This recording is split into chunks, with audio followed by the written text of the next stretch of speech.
The genitourinary alterations in children. So, our main objectives for this topic would be the student will be able to describe the pediatric differences in the genitourinary system.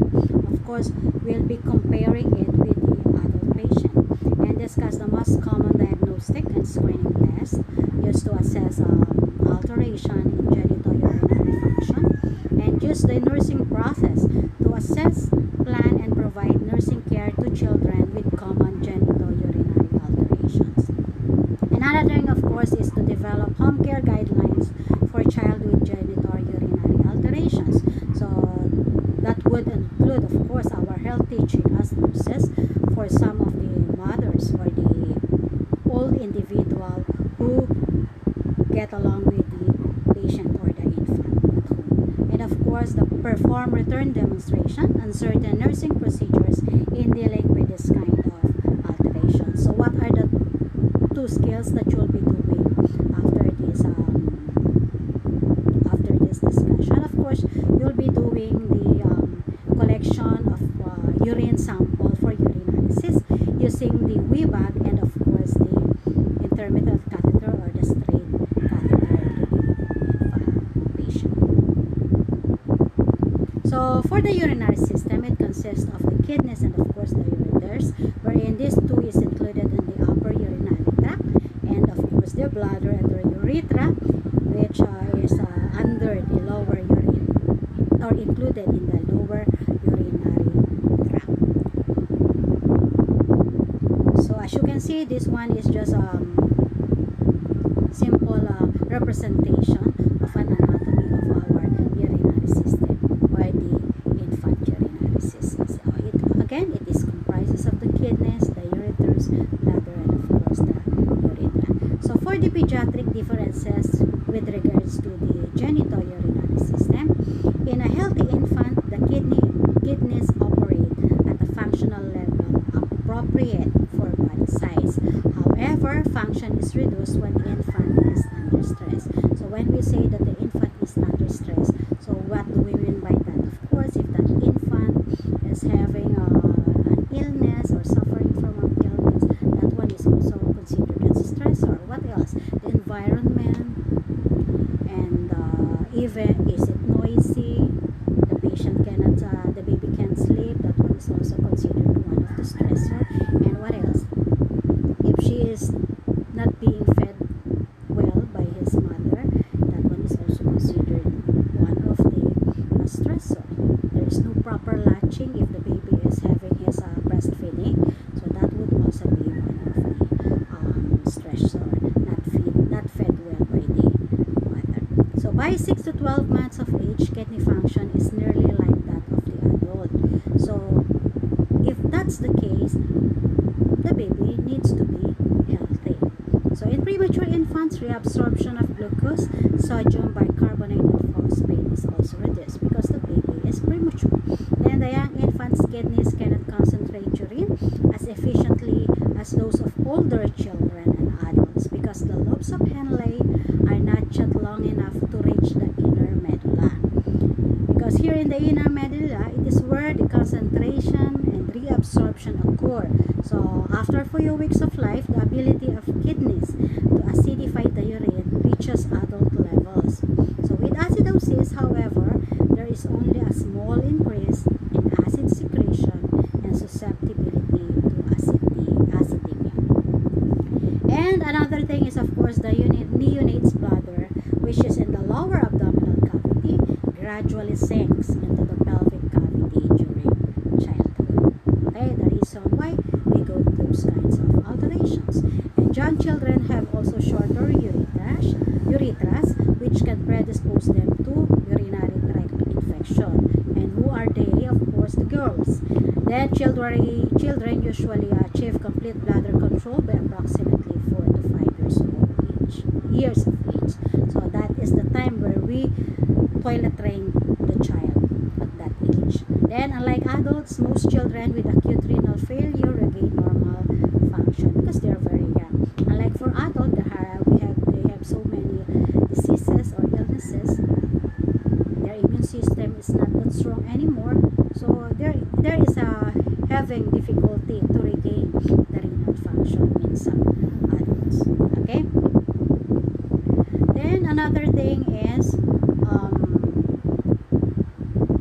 what are the common laboratory diagnostic tests for genitourinary disorders? Of course, we have the urinalysis, and of course the urine culture and sensitivity. So when we say these two kinds of testing, of course we'll be collecting urine sample from the patient. Okay, then when we say serum studies, so we'll be needing to extract, or the medical technology needs to extract blood from the patient for the serum, and the radiograph as well is being used in this kind of disorders. We need to do some x-rays with regards to kidney, ureter, and of course the bladder of the patient, and of course cystoscopy. Of course, when we say cystoscopy, we'll be using the cystoscope to visualize the kidney, the ureter, the bladder of the patient.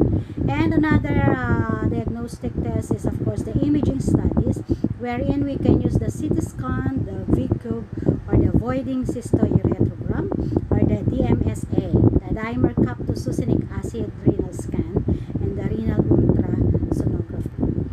And of course the ureodynamic studies. Actually, we're using these two if there is a severe kind of illness with regards to genitourinary. Okay, so we have different genitourinary alterations for children. Okay, we have the enuresis, wherein there is difficulties in urinary control related to maturity of central nervous system. So we categorize that one actually as primary and of course secondary enuresis. So when we say primary enuresis, it is defined as child never having experienced a period of dryness, but meaning all throughout his younger stage is she's having this kind of weeing and the bedside, or might as well peeing on the couch. So anyway, this one will resolve spontaneously. So that would be the primary enuresis. And we also have the secondary enuresis, wherein it occurs when a 6 to 12 month period of dryness has preceded the onset of wetting. So this time around, it's not anymore wetting.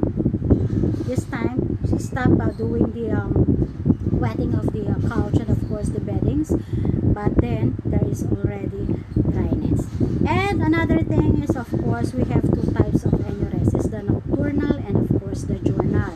So when we say nocturnal, it occurs at night time during sleep, common among children 5 years of age, and it will decrease spontaneously as what the primary enuresis has defined. And of course the diurnal, it occurs during the day or in waking hours. Okay, so this is the visual representation of what we call the enuresis.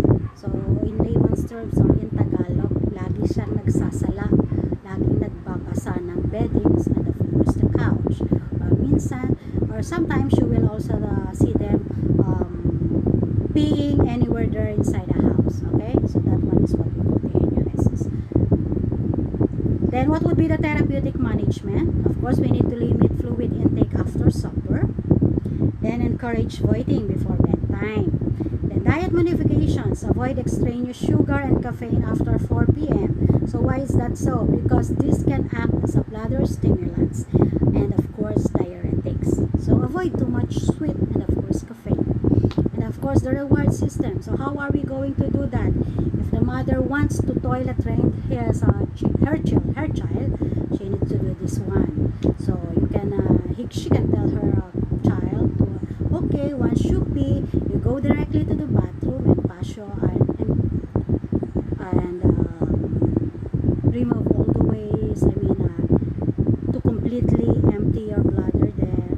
Then afterwards, if you will do that, then you will practice doing that being in the comfort room. I will give you some like for example, I will give you a sticker of stars or teddy bears like that. So that one is kind of a reward system.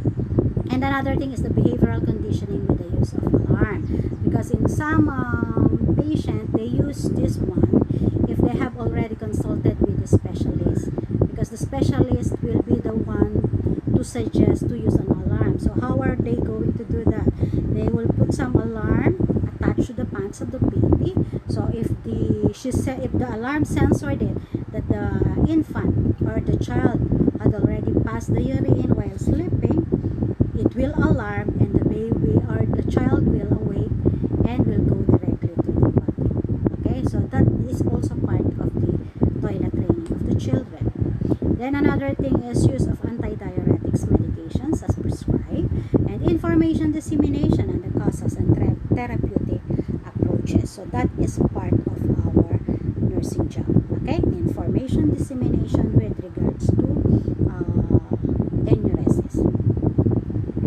Then another type of illness or genitourinary alterations is of course the urinary tract infections. So this is characterized by presence of bacteria in the urine along with the systemic signs of infection. As you can see from the picture, the baby is having an abdominal pain because that one is also one of the considered signs of having UTI. So what are the predisposing factors?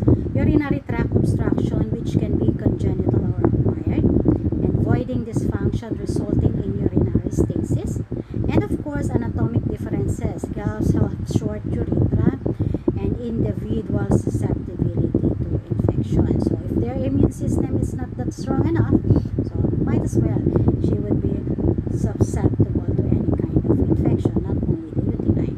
Then of course the reflux. Another thing is UTIs in toddler age girls. Teenage girls are more frequent due to toilet training as a result of urinary retention or incomplete bladder emptying.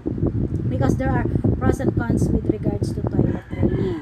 Also, there are some that who hold his urine in passing her urine because of being afraid of what their mother or their father will tell him if she will just pee anywhere, and considering that like for example, if the bathroom is very much far from the bedside, instead of going to the bathroom and he's not allowed to pee on the bedside or in anywhere, he will just hold his passing of urine. So that is the reason why some children acquire this kind of infection, holding of urine. Okay, then bacterial colonization of the prepuce or of uncircumcised infants younger than 1 year old. So as you will notice, there are some newborn that they prefer to circumcise the infant as early as that age to avoid, of course, this kind. One of the reasons is, of course, to avoid this kind of infection.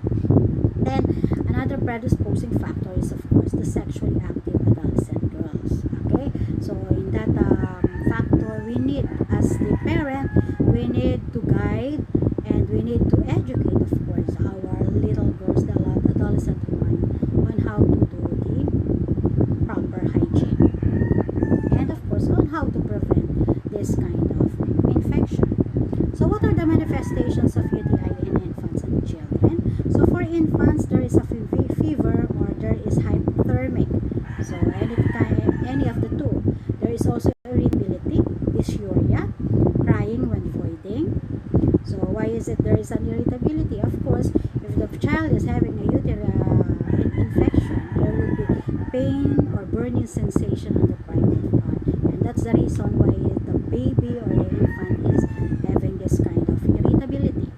And another thing is there is also changes in urine odor or color.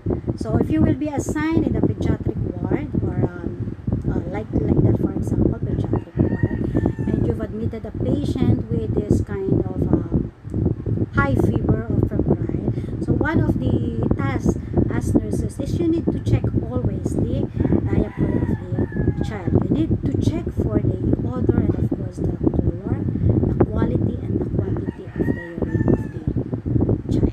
Okay, because that one is already considered also a red flag. If that you will notice that there is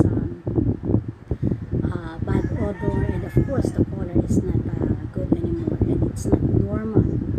Okay, you need to refer that one to the attending physician, and there will also poor weight gain and the feeding difficulties. Considering that there is feeding difficulties, how come that there will be having feeding difficulties? Of course, with the pain that she's experiencing, the focus is already there on the pain. So even though you will feed him, the child will not able to tolerate the feeding because of the pain. And that's the reason. That's why they're having also the poor weight gain. And for the children, of course, abdominal or suprapubic pain, the frequency and also urgency of voiding is also there. Dysuria, and of course, new and increased enuresis.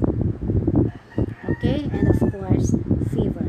And for the child with pyelonephritis, considering that there is an inflammation and there is an infection, the high fever and of course chills is very much noticeable, and there is also back pain, costovertebral angle tenderness, and sometimes there is nausea and vomiting, and of course the child will appear very ill. So what would be the intervention? So blood studies and culture, urinary catheterization or suprapubic aspiration for urine culture, and we will be discussing that one later on. Then establish IV line for parenteral antibiotics. So if the UTI is very much severe, we need to establish this kind of IV line for the antibiotics. And of course, if the patient is an infant or breastfeeding infant or child, we need to continuously suggest the mother to do the continuous breastfeeding to aid in the healing of the infection, and of course to pacify the baby as well, and maintaining good hygiene. So every time she will change the diaper of the baby, it is much better to wash the private part with warm water and soap. Simple soap will do, and after that change the diaper. Okay, don't let the diaper stay that for too long, because that will cause actually not only rashes, not only diaper rashes, but it will also cause urinary tract infection. Then encourage oral fluid intake for the children. Then for the prevention of UTI, of course, wipe the babies and teach young girls to wipe from front to back after going to the bathroom. So front to back meaning the private part of the child. Then encourage toilet trained child to avoid holding urine. Urinate at least 4 times per day and emptying bladder completely. And encourage oral fluid intake to help flush out the bladder. So for the children, they're very much older than an infant, you can tell them or instruct them that after eating, like for example, they will eat snacks or they will drink juices, they need to at least drink water to flush out their bladder. And avoid tight clothing or diaper. Use cotton rather than synthetic. Then what else that I need to tell you this is with regards to diaper, it is best to instruct the mother to use the diaper according to the age of the baby. If the baby is very much small, you use a little bit larger diaper wherein the baby can still move, of course, and she will not be having this uncomfortable feelings with regards to her diaper. So she need to use the diaper which is appropriate to the infant age. Then avoid bubble bath, which can irritate urinary system, and emphasize proper hygiene for sexually active adolescents. So what are the nursing skills that you'll be doing after this discussion? Of course, is the collecting urine samples from the infant. So, and how are we going to do that? As you can see from the picture, so we have this wee bag wherein we will attach this one to the private part of the infant to collect the urine sample. So what are the things to prepare? Of course, we have the wee bag or the urine collector, the pediatric urine collector. We have the wet wipes or the towelette, the labeled specimen bottle, and of course the sterile gloves.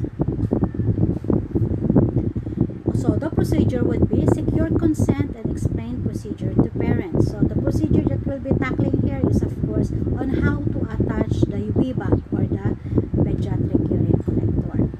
Then identify the patient by checking the ID band. And another thing, of course, from the upper and the lower extremities. Then as of course the mother beside the patient. Then do the hand washing, wear sterile gloves. Then unfasten the baby's diaper.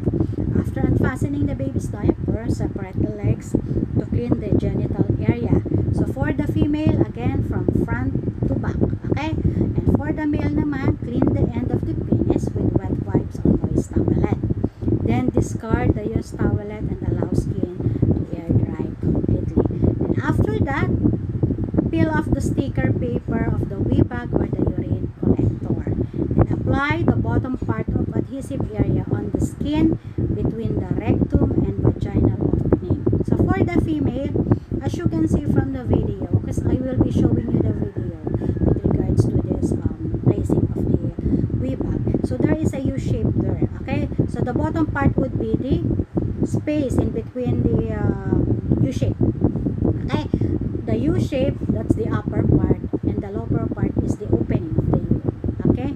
So the U, the opening there in the U, that's the bottom part, okay? So as you can see from the procedure, apply the bottom part of the adhesive area on the skin between rectum and vaginal opening for the female infant. And for the male naman, carefully place the penis into the bag. So as you can see, there is a hole. There is a U, adhesive U shape there, and there is a hole there. So you can easily insert the penis actually of the baby. Carefully place the penis into the bag, then place the bottom part of the adhesive area on the skin between rectum and the scrotum. So between rectum and the scrotum, the bottom part of the plastic, wherein you can place the bottom part of the plastic, okay, for the male infant. Then excess clear plastic part of the bag should be pointing downward toward the feet. Then you need to firmly press the adhesive from top to bottom against the skin surrounding the scrotum for male and against the skin around the vagina for the female. Then put back after placing the wee bag. Gently roll the plastic. Then make sure that you already placed the adhesive firmly, so that the urine will not be passing out from the plastic or from the urine collector. So you need to secure it firmly and you need to apply it accordingly. Then afterwards, after securing the plastic or the wee bag, you need to fasten back again the diaper of the patient. Okay? Then once you'll be checked, once you have already placed the wee bag or the pediatric collector, make sure to check it every now and then if she already passed the urine. Okay? So once urinated, slowly peel off. So you will remove now the adhesive. You will peel off bag to avoid the urine spilling. Then seal the collection bag by folding adhesive together.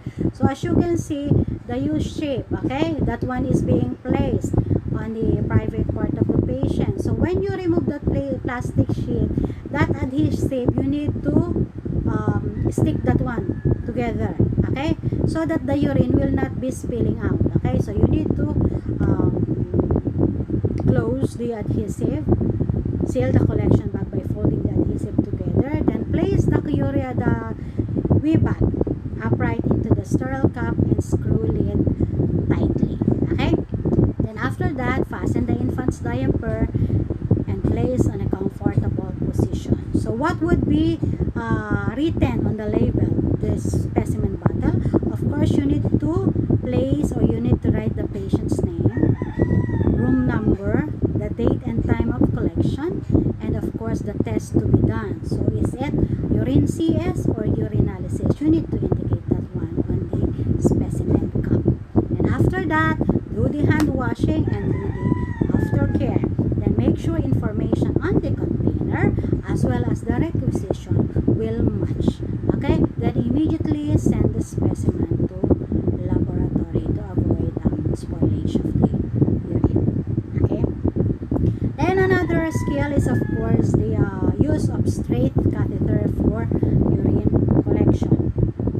So when we say a straight catheter, Of course, this one refers to the intermittent or short-term catheter.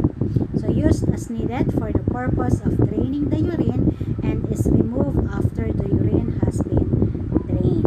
Okay, so in this kind of skill, we're not just draining the urine. So considering that the doctor asked for a urinalysis or urine CS, so before draining that one, all emptying the bladder, I mean, you need to collect, of course, a sample for this purpose. So what are the things to prepare? Of course, we have the sterile gloves, the sterile grapes, the betadine, the cotton swab, the forceps, then the straight catheter, the lubricant, and of course the specimen container. So same. So what are we going to put on the label? So let me remind you again. If you'll be collecting a sample, you need to put a label on the specimen bottle ahead of time. Okay, so that it won't be messy for you. Okay, so you need to label your specimen bottle. Again, what would be needed in the labeling?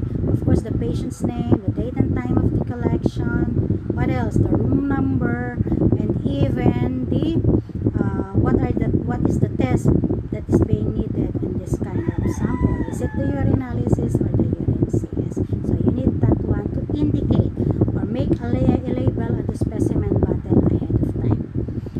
Then, for the age range with regards to the catheter that we will be using for the patient, of course, for the infant male, we'll be using 6 to 8 French. For infant female, we'll be using 8 to 10 French. And for the toddler is 8 to 10 French as well. And for the young children, we can use 12 to 14 French of catheter. So what would be the procedure? Secure consent and explain procedure to parent. So considering that this one is a very much something like a delicate procedure, considering that we'll be inserting a catheter to the infant, this one is a different procedure from placing a wee bag. So we need to secure a special procedure consent, okay? Because we'll be inserting straight catheter for the patient. And again, identify the patient, check for the ID band, both on the upper and the lower extremities, do the hand washing, wear sterile gloves, and seething. Unfasten the baby's diaper, separate legs to clean the genital area for the female front to back. For the male, clean the end of the penis with betadine solution. Okay? Of course, in doing that, after unfastening the diaper, you need to place the drapes. And after placing the drapes, of course, you need to separate the legs, then place the drapes, then do the cleaning with the use of the betadine solution. And after that, peel off the catheter and squeeze the catheter tip to 4 centimeter. And after that, spread. Okay? The fingers should be like this. Spread the lobby.